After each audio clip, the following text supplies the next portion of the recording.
સુરતની ડિસ્ટ્રિક્ટ કોર્ટની કેન્ટીનના લસ્સીના ગ્લાસમાંથી મરેલા મચ્છર જોવા મળ્યા. એક નહીં પરંતુ 5 ગ્લાસમાંથી મરેલા મચ્છર જોવા મળ્યા.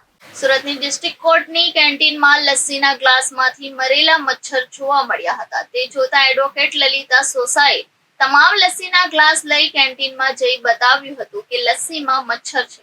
તે જોતા જ કેન્ટીનના લોકોએ બધી જ લસ્સી તરત ફેંકાવી દીધી હતી. આ અંગે આરોગ્ય વિભાગમાં પણ જાણ કરવામાં આવી હતી. તેમ છતાં હજુ સુધી આરોગ્ય વિભાગમાંથી પણ કોઈ ચેકિંગ માટે આવ્યું નથી. 2 દિવસ પહેલા આ ઘટના બની હતી. ઘણી વખત ખાવામાંથી કોઈ વસ્તુઓ બહાર આવી છે.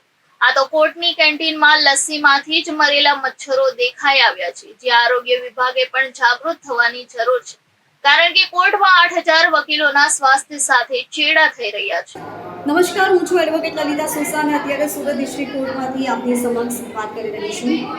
ગત તારીખ 22ના રોજ 12 વાગે જ્યારે હું બપોરે 5 લસ્સી લેવા માટે ગઈ હતી કેન્ટીનમાંથી, તો જ્યારે લસ્સીના ગ્લાસ લઈને હું બહાર રૂમમાં આવી અને મારા સિનિયર એડવોકેટ જે છે હસમુભાઈ લાલવાલા સાહેબ, એમણે જ્યારે લસ્સીનો ગ્લાસ ખોલ્યો તો તેની અંદર આપ જોઈ શકો છો કે 3 મચ્છર મરેલા હતા.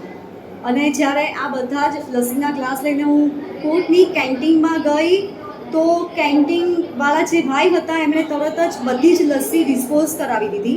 પણ મારું આપની સમક્ષ એટલું જ કહેવાનું છે કે જો સુરત કોર્ટ કેન્ટીનમાં આવું થતું હોય તો આમ જનતાની તો વાત જ શું કરવાની. ને આ માટે મેં સુરત મ્યુનિસિપલ કોર્પોરેશનમાં ફરિયાદ પણ કરી છે.